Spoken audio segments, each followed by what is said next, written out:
الحمد للہ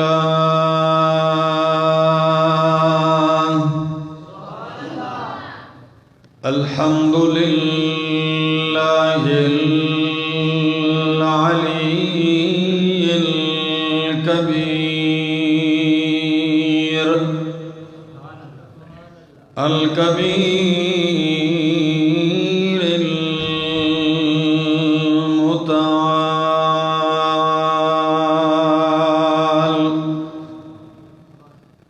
الحمد للہ الذی لا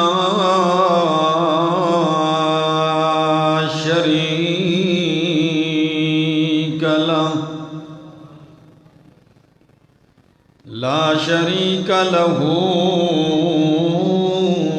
فی الذات والصفات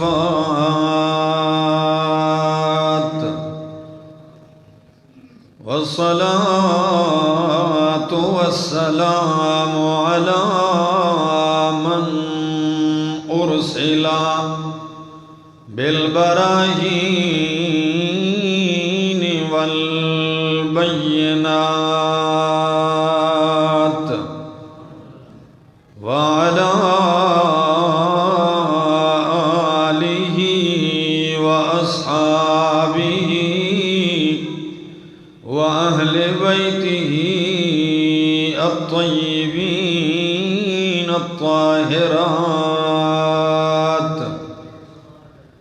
اما بعد فأعوذ باللہ من الشیطان الرجیم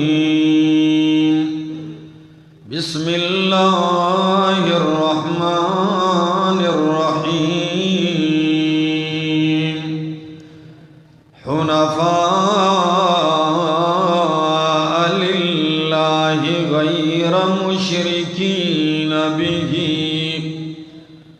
ومن یشرک باللہ فکأنما خر من السماء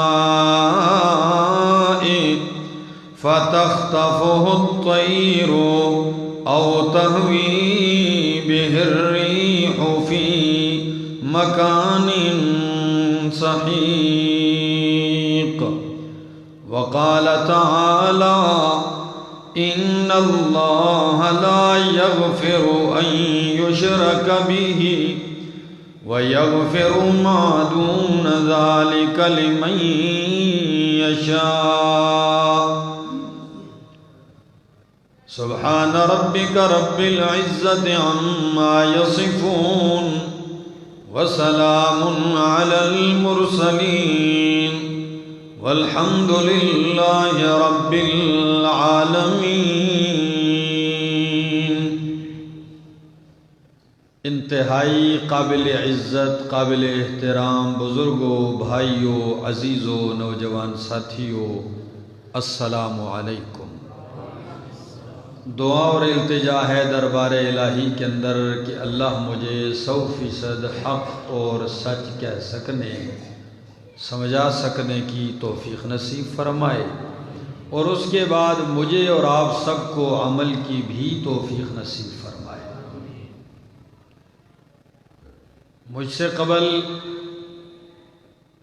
کئی علماء کرام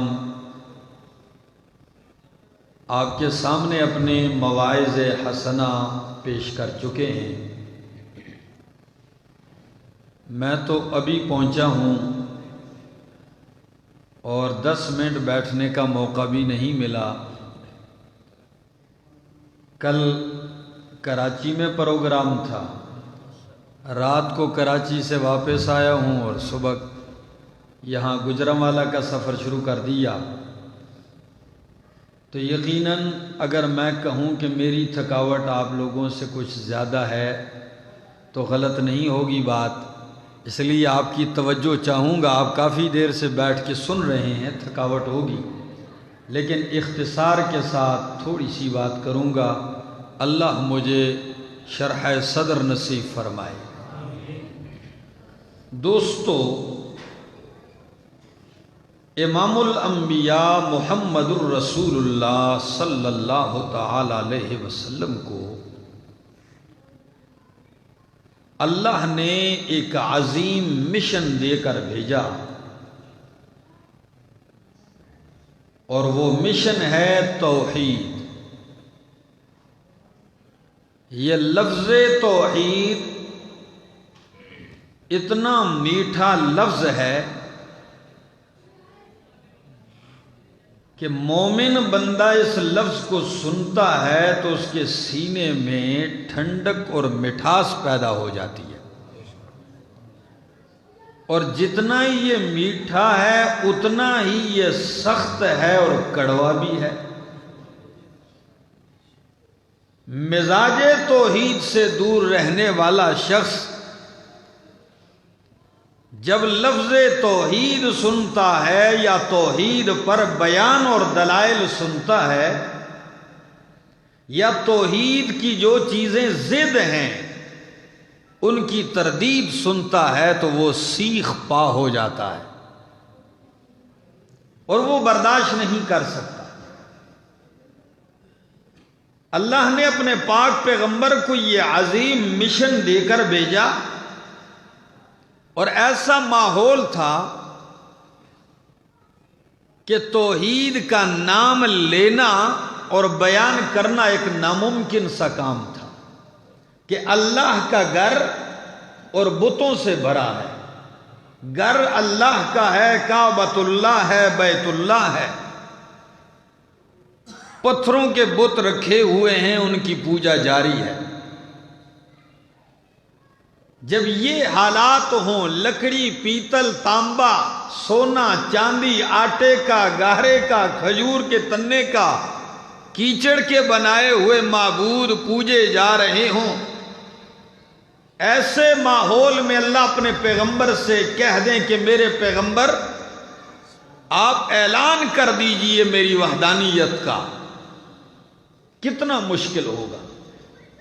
لیکن یقین کیجئے کہ اللہ کے پیغمبر نے یہ نہیں دیکھا کہ پہلے حالات سازگار ہو جائیں، ماحول بن جائے، پھر توحید سناؤں گا، کچھ لوگ یار بن جائیں، دوست بن جائیں، دست و بازو بن جائیں، پھر توحید سناؤں گا۔ نہیں، بلکہ نبی کریم کی حکمت اور آپ کی دعوت کا فلسفہ یہ ہے کہ پہلے یار بنا کے توحید نہیں، بلکہ توحید ہی کے ذریعے یار بنایا جائے، توحید سنا کر ہی کسی کو دوست بنایا جائے۔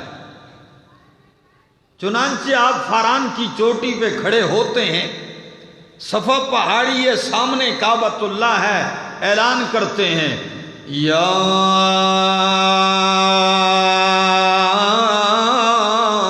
ایھا الناس، یا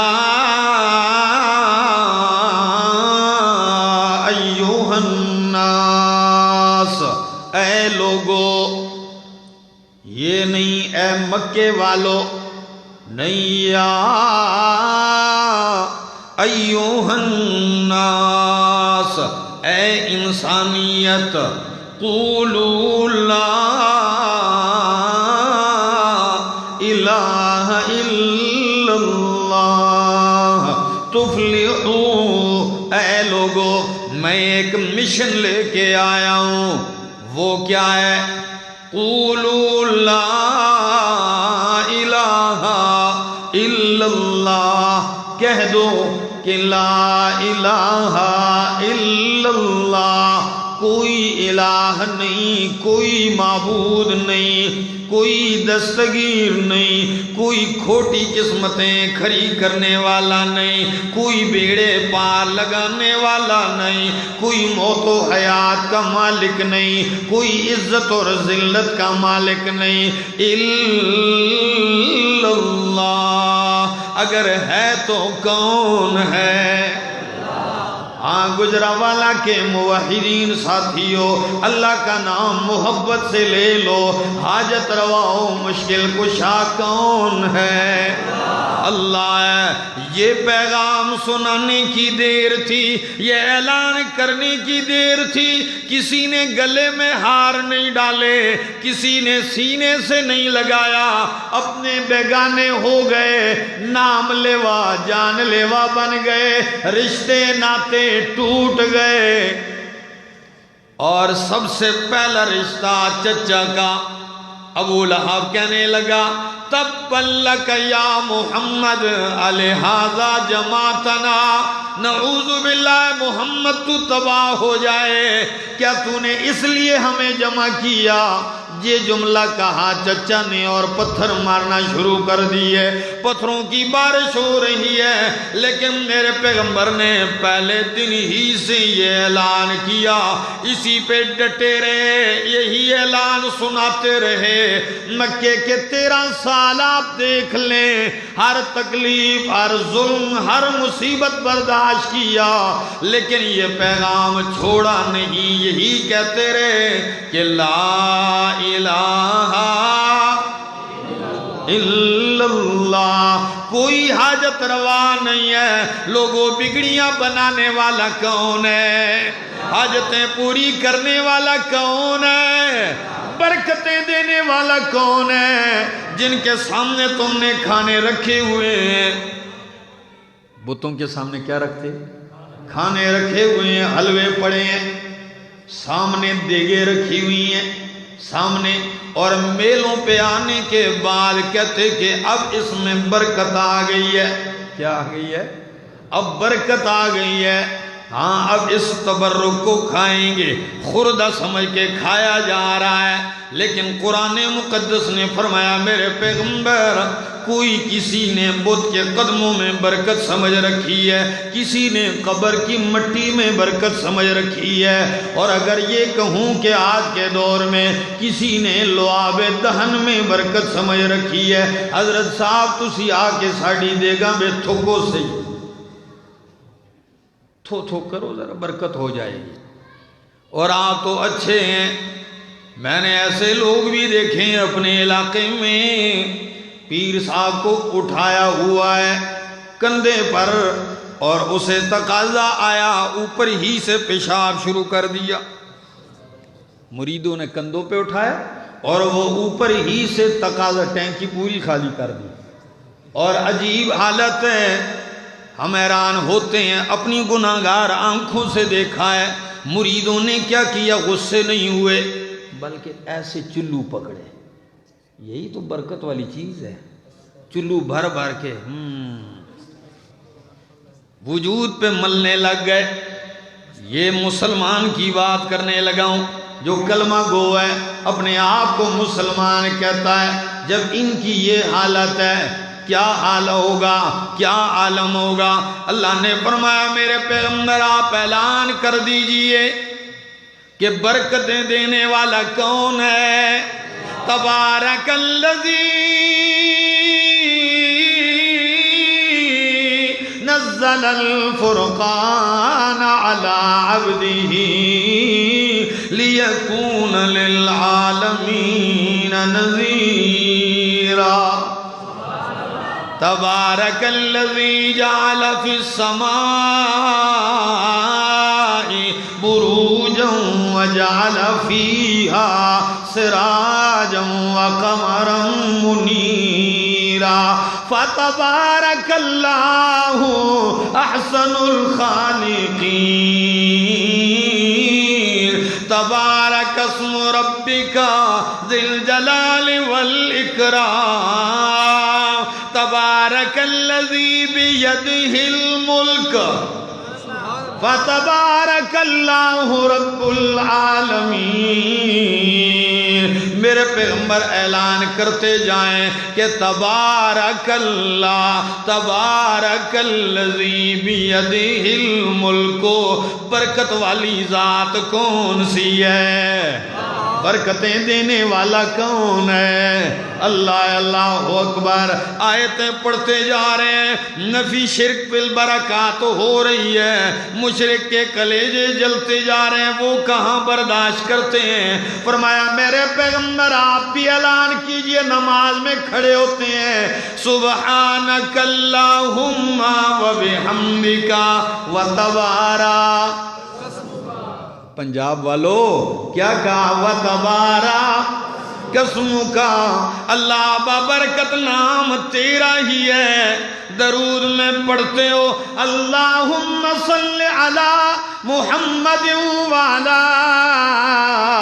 آل محمد کما صلیت علی ابراہیم وعلا آل ابراہیم انک حمید مجید. اللہم بارک علی محمد.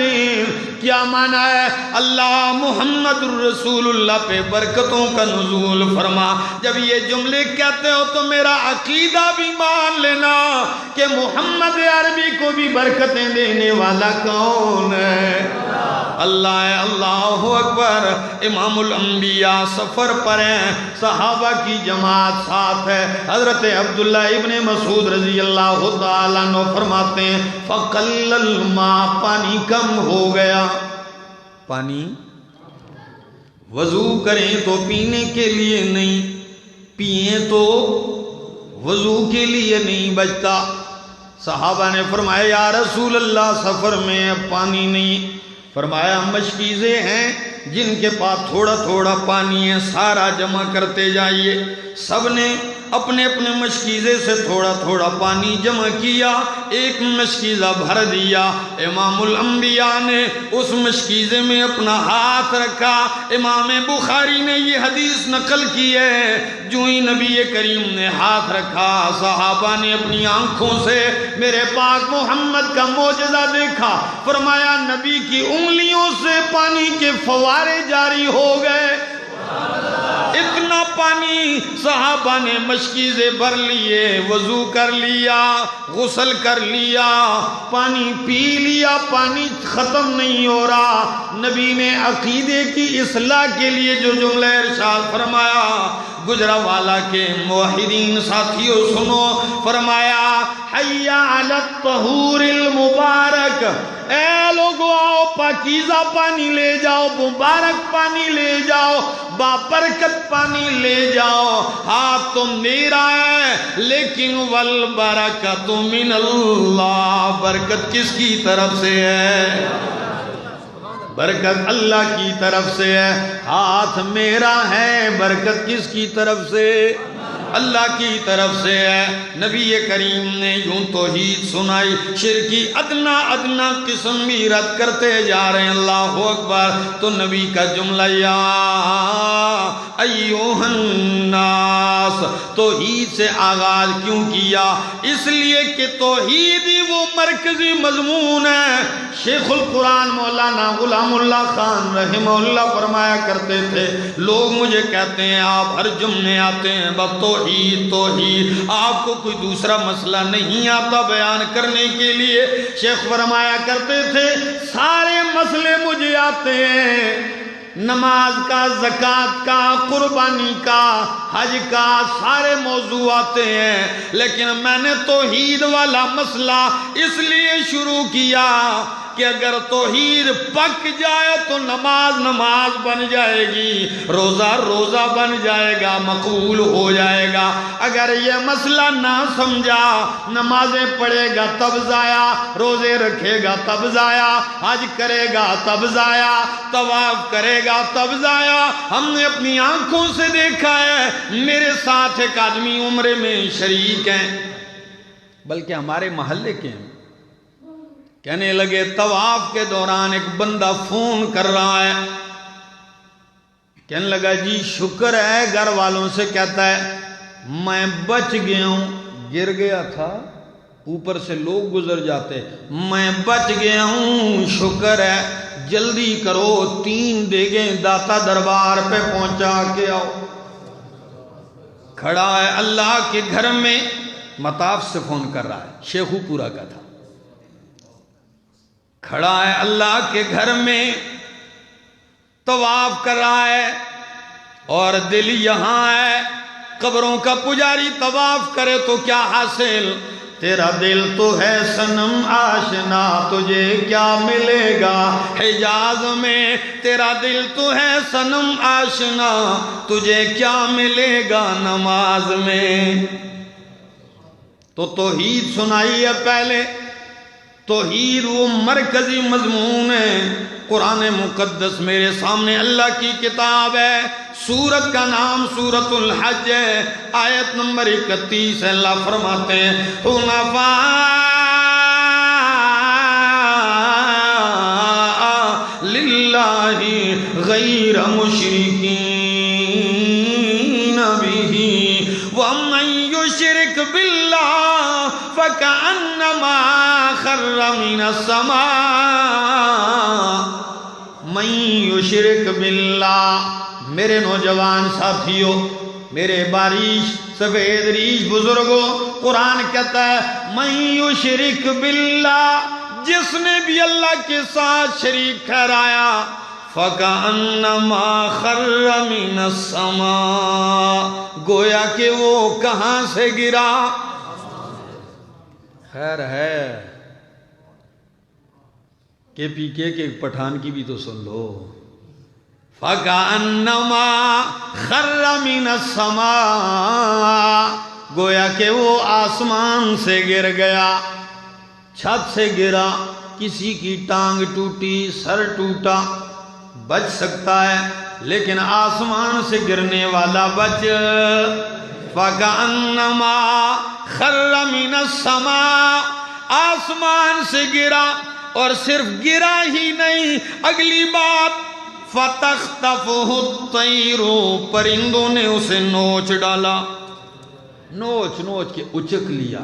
اور اگلی بات او تہوی بہ الرِّیحُ، یا ہوا چلی، آندھی طوفان چلا اور اسے پھینک دیا فی مکان سحیق، دور ویرانے میں پھینک دیا. مثال سمجھ آئی؟ تو میں نے ترجمہ کیا، اب ذرا سمجھیے تو صحیح قرآنی مثال. مزہ آئے گا. جس نے شرک کیا وہ کہاں سے گرا؟ قربان جاؤں یا اللہ، آسمان کیا ہے؟ کس چیز کو آپ نے آسمان فرمایا؟ فرمایا توحید آسمان ہے. توحید کیا ہے؟ آسمان ہے. اور جس نے شرک کیا وہ اس آسمان سے گر گیا. توحید آسمان ہے تو موحد بھی عزت میں، مقام میں، شرافت میں کتنا بلند ہے، آسمان تک بلند ہے. اور جس نے شرک کیا وہ اس آسمان سے گر گیا. آپ سے پوچھنے لگا ہوں، آسمان میں چاند بھی، سورج بھی، ستارے بھی ہوتے ہیں کہ نہیں؟ تو توحید آسمان ہے. چاند سورج ستارے کیا ہیں؟ سورج اللہ کا قرآن ہے. اللہ. جب توحید آسمان ہے تو اس آسمان میں سورج اللہ کا قرآن ہے، اور چاند نبی کی سنت ہے، اور ستارے صحابہ ہیں. اللہ. اب ذرا بات واضح کرنے لگا ہوں. فَكَأَنَّمَا خَرَّ مِنَ السَّمَاءِ، وہ آسمان سے گر گیا، یعنی وہ قرآن والے عقیدے سے بھی گر گیا، وہ نبی کی سنت سے بھی گر گیا، وہ نبی کی صحابہ والی جماعت سے بھی گر گیا. نہ صحابہ سے تعلق رہا، نہ قرآن سے تعلق رہا، نہ نبی سے تعلق رہا. اگر ان تینوں سے تعلق بن سکتا ہے تو وہ توحید ہی کی وجہ سے بن سکتا ہے. جب ان سے گر پڑا، یا اللہ، توحید والے آسمان سے گر گیا، چاند سورج ستاروں سے گر گیا، کن کے ہتھے چڑھا؟ فرمایا فَتَخْتَفُهُ الطَّيْرُ، پرندوں نے اچک لیا. یہ چیر پھاڑنے والے پرندے. تو توحید تو آسمان کو کہا، ٹھیک ہے، سورج قرآن ہو گیا، چاند نبی کی سنت ہو گئی، ستارے صحابہ ہو گئے. تو یہ نوچنے والے پرندے کون ہیں؟ یہ باطل مولوی اور باطل پیر ہیں. ان سے گرا تو ایسے گمراہوں کے ہتھے چڑھا. اور انہوں نے کیا کیا؟ نوچ ڈالا، ادھر سے کھینچا، 11ویں ہے، 12ویں ہے، 40واں ہے، عرس ہے، ادھر اچک اچک لیا، ان کے ہتھے چڑھ کے تباہ و برباد ہو گیا۔ اور اگر ان سے بچ گیا کوئی آدمی تو او تہوی بہ الریح فی مکان صحیح، لادینی کی ہواؤں میں بہ گیا، دور جا کے بے دین ہو گیا، کوئی دہری بن گیا، کوئی بے دین بن گیا۔ اور اللہ نے ہمیں اس توحید والے آسمان سے جوڑا ہوا ہے، اللہ ہمیں اسے گرنے سے بچا، اللہ کہیں گر نہ جائیں، اگر گر گئے سب کچھ ضائع و برباد ہو جائے گا۔ اللہ اکبر۔ اور ان باطل مولویوں کی اور پیروں کی مثال قرآن مقدس دوسرے مقام پر بھی دیتا ہے۔ میرے سامنے اللہ کی کتاب ہے، 20واں پارہ ہے، سورت کا نام سورت العنکبوت ہے، آیت نمبر 41 ہے۔ فرمایا مثل الذین اتخذوا من دون اللہ اولیاء کمثل العنکبوت اتخذت بیتا وإن أوهن البیوت لبیت العنکبوت لو كانوا يعلمون۔ مزہ تو لیجئے قرآن سے۔ فرمایا مثل الذین اتخذوا من دون اللہ اولیاء، ان لوگوں کی مثال جنہوں نے اللہ کو چھوڑ کر اوروں کو کارساز بنا رکھا ہے، جی یہ فلاں کام کا ہے، یہ فلاں کام کا ہے، اور کارساز بنا رکھے ہیں۔ فرمایا ان کی مثال جن کو یہ پوجتے ہیں، ذرا مشرک اور اس کے شرک کی مثال کمثل العنکبوت، ان کی مثال مکڑی کی طرح ہے۔ کس کی طرح؟ مکڑی جانتے ہیں؟ تمہاری بولی میں ڈانور کہتے ہیں، یہی کہتے ہیں؟ کیا کہتے ہیں؟ اچھا، کہیں ڈاور کہتے ہیں، اور پشتوں میں اس کو جولا کہتے ہیں۔ کیا؟ پشتوں میں جولا کہتے ہیں، عربی میں عنکبوت کہتے ہیں۔ یہ جو مکڑی جو مسجد کے کونے میں اس نے جالا بنایا ہے،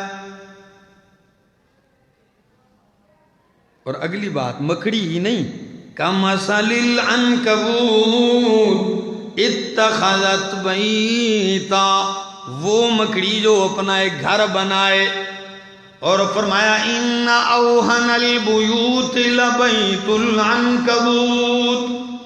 گجرانوالہ کے غیرتی لوگوں سنیے، فرمایا جس نے گھر بنایا، لوگوں سنو، ان اوہن البیوت لبیت العنکبوت، سب سے کمزور ترین گھر کس کا ہے؟ مکڑی کا گھر ہے۔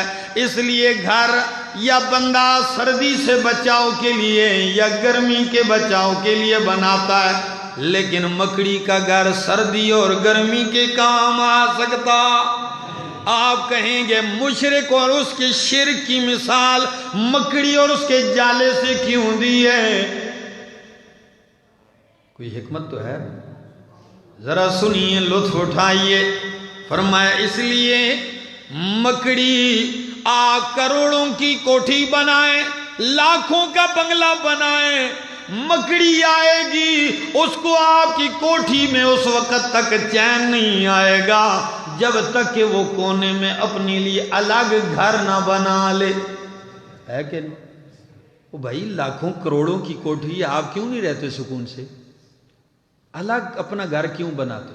فرمایا بالکل یہی حال مشرک کا ہے، جس کو اللہ کی اتنی بڑی خالقیت ربوبیت پہ اعتماد اطمینان نہیں ہے، اس کو سکون تب آتا ہے جب یہ اپنے لیے کوئی نیا گھر بنا لے۔ جب کوئی ماتھا رگڑنے کی جگہ جب تک نہ ڈھونڈ لے اس کو چین نہیں آتا۔ نمبر 2، مکڑی جالا بناتی ہے، مٹیریل بازار سے لے کے آتی ہے جی، کہاں سے؟ سارا اندر پیٹ سے نکالتی ہے، یہی بات ہے کہ نہیں؟ اس کا سارا تانا بانا باہر سے نہیں، پیٹ ہی سے نکلتا ہے۔ فرمایا مشرک مکڑی اس لیے ہے، مکڑی کی طرح اس لیے ہے کہ جس طرح مکڑی کا سارا مواد پیٹ سے، مشرک کا سارا دین اور عقیدہ بھی پیٹ سے۔ قرآن سے دلیل نہیں لائے گا، نبی کی سنت سے دلیل، ساری دلیلیں اندر سے نکالے گا اپنے۔ تیسری وجہ، مکڑی جالا بناتی ہے مکھیوں کو پھنسانے کے لیے۔ کس کے لیے؟ ہاں مکھیاں پھنساتی ہیں۔ تو مشرک نے جتنے اڈے بنائے ہوئے ہیں، یہ بھی لوگوں کے گمراہ کرنے کے لیے اور مریدوں کو پھنسانے کے لیے۔ ہاں، مال بھی لوٹ لیتے ہیں، عزت بھی لوٹ لیتے ہیں، ایمان بھی لوٹ لیتے ہیں، ہے کہ نہیں؟ اگلی بات، چوتھی وجہ، جب مکھی آ کے پھنستی ہے تو فوراً یہ مکڑی اس پہ جالا بننا شروع کر دیتی، جالا بنتی، اس کو باندھ دیتی، پھر اس کو پکڑتی ہے، اس سے غذائیت چوس لیتی ہے اور دھڑ خالی چھوڑ دیتی ہے۔ فرمایا ایسے ہی جب شرک کی درگاہوں پہ جاؤ گے، شرک کے اڈوں پہ جاؤ گے، یہ باطل مرید، یہ چیلے، یہ باطل پرستوں کے تمہارے اوپر جال بننا شروع کر دیں گے۔ حضرت ہون صحیح جگہ پہنچے ہو، ساڑھے سرکار نے کھوتا بھی زندہ کیتا سی، فلاں بھی کیا، فلاں، یہ آپ پہ جال بننا شروع کر دیں گے، پھر آپ سے پیسے، مال، ایمان، توحید کا عقیدہ چوس لینے کے بعد آپ کی کمر پہ ہاتھ مار کے کہیں گے جول پترا ہون کامیاب ہیں، اب آپ کامیاب ہیں، پار ہو گئے ہیں۔ قرآن مقدس نے ہمیں سمجھایا، لیکن اگر ایسے مثالوں کو بیان کیا جائے، سمجھایا جائے تو لوگ کہاں چھوڑتے ہیں؟ وہ تو فتوے لگاتے ہیں، یہ پیروں کو، ولیوں کو نہیں مانتے۔ اللہ کی قسم ہے ہم ولیوں کو مانتے ہیں، لیکن ولیوں کو ولی مانتے ہیں، ان کو کارساز، ان کو حاجت روا، حاجت روا صرف میرا اللہ ہے۔ کون ہے؟ سید عطا اللہ شاہ بخاری رحمہ اللہ فرمایا کرتے تھے، جب میں نبی کریم کا حسن دیکھتا ہوں، جب میں نبی کریم کا چہرہ دیکھتا ہوں، آپ کی حسین آنکھیں، آپ کے حسین رخسار دیکھتا ہوں، وہ چہرہ دیکھتا ہوں جس کی قسمیں اللہ اٹھانے لگتا ہے، تو میرا جی کرتا ہے کہ میں آپ کو سجدہ کروں۔ لیکن جب بدر اور احد کا میدان دیکھتا ہوں کہ اتنی خوبیوں والا محمد کسی اور کے سامنے جھکا ہوا رو رہا ہے، آنسو بہا رہا ہے، تو میرا دل کہتا ہے کہ عطا اللہ تو بھی اس کے سامنے سجدہ کر جس سے کمالات اور خوبیوں والا محمد جس کے سامنے جھک رہا ہے۔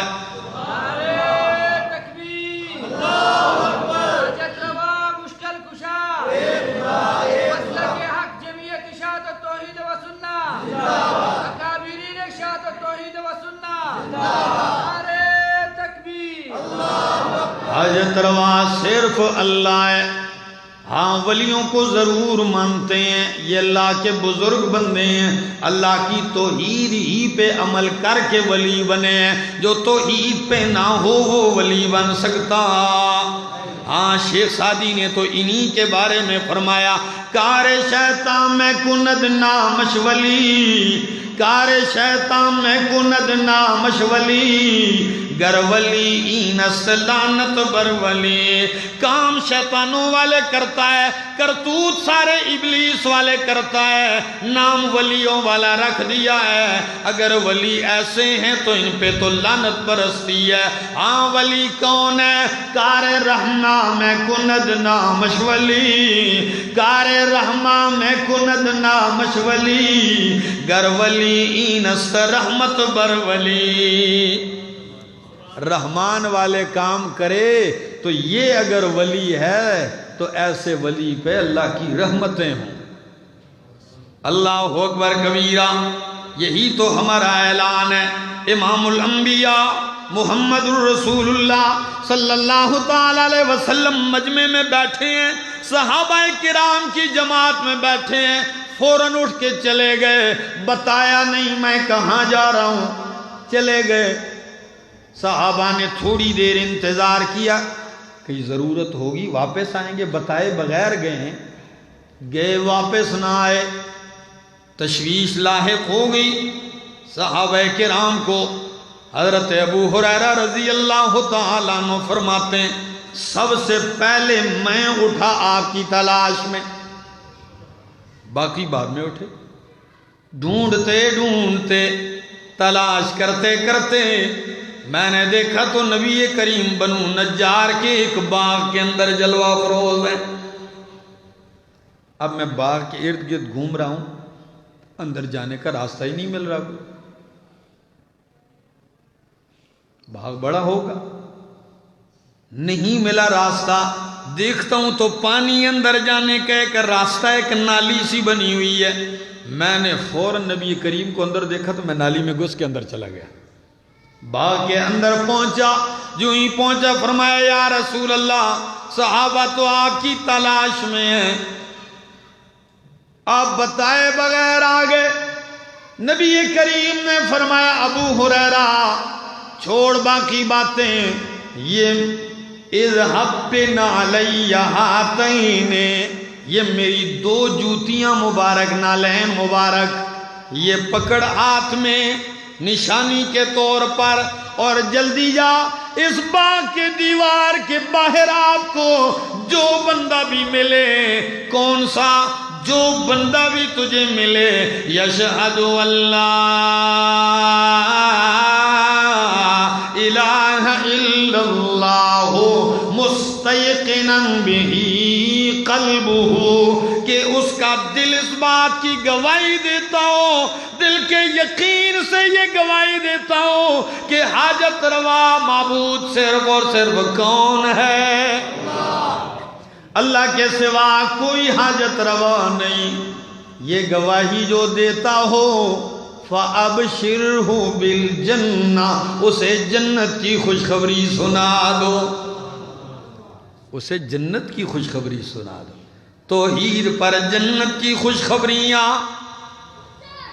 اور شرک پر یہ بھی یاد رکھو، اگر توحید ہے تو جنت یقینی، اور اگر توحید نہیں تو پھر جہنم یقینی ہے۔ باقی باتوں میں رفڑ میں پڑھنے کی ضرورت ہی نہیں، صاف صاف بات ہے، توحید تو جنت یقینی، اگر توحید نہیں تو جہنم پکی ہے، یقینی ہے، اور اتنی پکی ہے فرمایا ان اللہ لا یغفر ان یشرک بہ ویغفر ما دون ذلک لمن یشاء۔ بڑے بڑے مجرم آئیں گے، بڑے بڑے گناہگار آئیں گے، اللہ جسے چاہیں گے معاف کر دیں گے، مگر مشرک کو اللہ معاف نہیں کرتے۔ یہاں تک نہیں کرتے کہ اللہ اپنے حبیب سے کہتے ہیں میرے پاک پیغمبر تیری شفاعت برحق ہے، تو امام الانبیاء، تو سید الانبیاء، تو رحمت للعالمین ہے، میرے پیغمبر تیرے ہاتھ اٹھتے ہیں تو میں خالی نہیں پلٹتا، واپس نہیں کرتا، لیکن میرے حبیب اگر بالفرض تیرے ہاتھ اٹھ جائیں، مشرک کے لیے تو 70 دفعہ بھی مغفرت کی دعا کرے، تیرے ہاتھ تو خالی واپس کر دوں گا، مگر مشرک کی مغفرت کے لیے میں تیار۔ مشرک کی مغفرت نہیں ہوگی تو اندازہ لگائیے یہ مسئلہ اہم ہے کہ نہیں میرا دوست؟ یہ جو ہم نے زور لگا رکھا ہے اس مسئلے کی اہمیت یہی ہے، اور لوگوں نے اس کو فضول سمجھ رکھا ہے، لاکھوں غوث بنے پھرتے ہیں۔ غوث سب سے بڑا مددگار، اور پھر غوث اعظم صرف اور صرف کون ہے؟ سب سے بڑا مددگار اللہ ہے، اور ہم کہتے ہیں وہی آقا، وہی آقا، وہی داتا، وہی مشکل کشا سب کا، وہی آقا وہی داتا وہی مشکل کشا سب کا، وہی ایک غوث اعظم ہے، یہی للکار دیتا جا، اسی کے نام پہ مر لے، اسی کے نام جیتا جا، اسی کے نام کی میں ہو اگر تو جام بھر بھر کے پیتا جا، رہے توحید میں گر ہوں سمندر شرک کے حائل، لگا دے جست موجوں میں طوفانوں سے نمٹتا جا، وہ جلتے ہیں تو جلنے دو جو ہیں توحید کے دشمن، ندا وحدت کی قرآن سے گلی کوچوں میں دیتا جا۔ لوگوں کو قرآن سنائیے، قرآن کا موضوع توحید ہے، قرآن کا مرکزی مضمون توحید ہے، اور سارے نبیوں کا اتفاقی مشن توحید ہے، دنیا اور آخرت میں مدار نجات بھی توحید ہے، اس کے بغیر کوئی نجات نہیں ہے۔ اللہ ہمیں اس توحید والے مسئلے کو سمجھنے کی اور سمجھانے کی توفیق نصیب فرمائے۔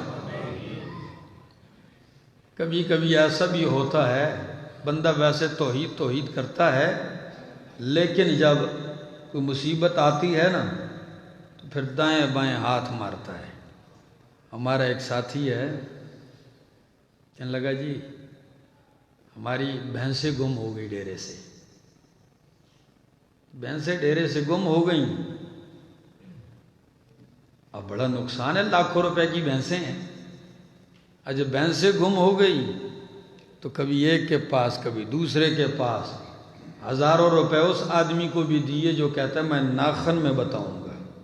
دیکھیں میں ایسا کچھ پڑھتا ہوں ناخن میں بتاؤں گا، چور کہاں آیا، کیسے آیا، نام کیا ہے، ولدیت کیا ہے۔ توحید کا پتہ چلتا ہی اس مقام پر ہے، جب اللہ تکلیف میں مصیبت میں مبتلا کر دے، آزمائش میں، اور بندہ کہے اللہ جتنا مرضی یہ آزمائش میں ڈال دے، تیرے در کے علاوہ در ہے ہی نہیں، کہاں جاؤں۔ جی اسی لیے تو خولہ نے جب نبی کریم کے پاس آ کے کہنے لگی یا رسول اللہ میرے خاوند نے مجھے کہا ہے انت علیہ کظہر امی، تو مجھ پہ ایسے حرام ہے جیسے میری ماں کی پیٹھ۔ اب کیا بنے گا؟ تو زمانے جاہلیت میں اس کو طلاق کہا جاتا تھا۔ نبی کریم نے فرمایا خولہ ما انزل اللہ فی امرک من شیء، اللہ نے ابھی تک تیرے معاملے میں کوئی نیا فتویٰ نہیں بھیجا، کوئی حکم نہیں آیا، اس لیے میں محمد کا فتویٰ قد حرمت علیہ، تو اپنے خاوند پہ ہمیشہ کے لیے حرام ہو گئی۔ وہ رونے لگی یا رسول اللہ میں کہاں جاؤں گی، میرا تو گھر اجڑ گیا، بچے رل گئے، کہاں جاؤں گی؟ تکرار کرتی ہے کچھ مہربانی کیجئے، غور کیجئے۔ نبی کریم نے فرمایا بھائی ہو گیا مسئلہ، یہاں تک کہ صدیقہ کائنات کو غصہ آیا اور اٹھی، عورت کو پیچھے دھکیلا، فرمایا الیک، او اللہ کی بندی، جب نبی کریم نے کہہ دیا تو تکرار کی، جگڑنے کی ضرورت ہی کیا ہے، پیچھے ہو جا۔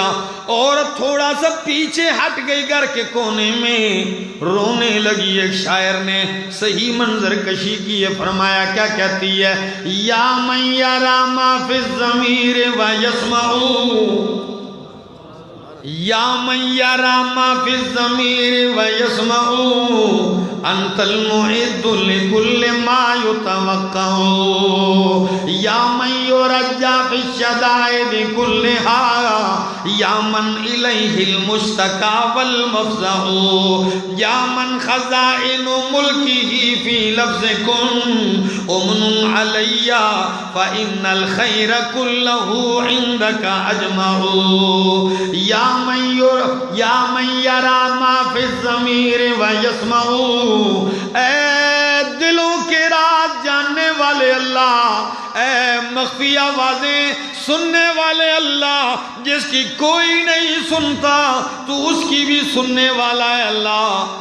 اے میرے اللہ، مالی سوا قرعی ببابک حیلۃ ولئن رددت فأی باب اقرعو، اگر تیرے دروازے کے علاوہ کوئی دروازہ نہیں، میرا تو یہی ہیلا ہے کہ میں تیرے دروازے پہ دستک دیتی ہوں، اگر تو نے رد کر دیا تو بتا تیرے در کے علاوہ کس کا در ہے؟ اللہ کوئی اور در بھی تو بتا، کہاں جاؤں گی؟ اور کیا کہتی ہے؟ کہتی ہے مالی سوا فقری الیک وسیلۃ، لوگ تو بڑے بڑے وسیلے ڈھونڈتے ہیں کہ نہیں جی، پر عورت کیا کہتی ہے؟ مالی سوا فقری الیک وسیلۃ، اللہ میرے پاس سوائے عاجزی کے کوئی وسیلہ نہیں، سوائے فقر اور عاجزی کے میرے پاس کوئی وسیلہ نہیں میرے اللہ۔ فبالافتقار الیک ربی اجزؤ، اللہ میں عاجزیاں ہی کر کے تیری بارگاہ میں گڑ گڑا رہی ہوں۔ اور کیا کہتی ہوں؟ یا من خزائن ملکہ فی لفظ کن، اللہ ساری کائنات کے خزانے تیرے ایک لفظ کن میں پڑے ہیں، تو جب کن کہتا ہے تو دیر نہیں لگتی، فیکون ہو جاتا ہے۔ اللہ ساری خیر تیرے پاس ہے، تو مجھ پہ احسان کر۔ تو ابھی عورت کا رونا ختم نہیں ہوا کہ قرآن اترنا شروع ہو گیا، دیر نہیں لگی۔ قرآن کیا کہتا ہے؟ قد سمع اللہ قول التی تجادلک فی زوجہا، قد سمع اللہ قول التی تجادلک فی زوجہا وتشتکی الی اللہ۔ قد سمع اللہ، تحقیق اللہ نے اس کی بات سن لی جو آپ سے جھگڑ رہی تھی اور اللہ کی بارگاہ میں شکوہ شکایت کر رہی تھی۔ تو بات کرنے لگا ہوں، جس کی کوئی بھی نہ سنے اس کی سننے والا کون ہے؟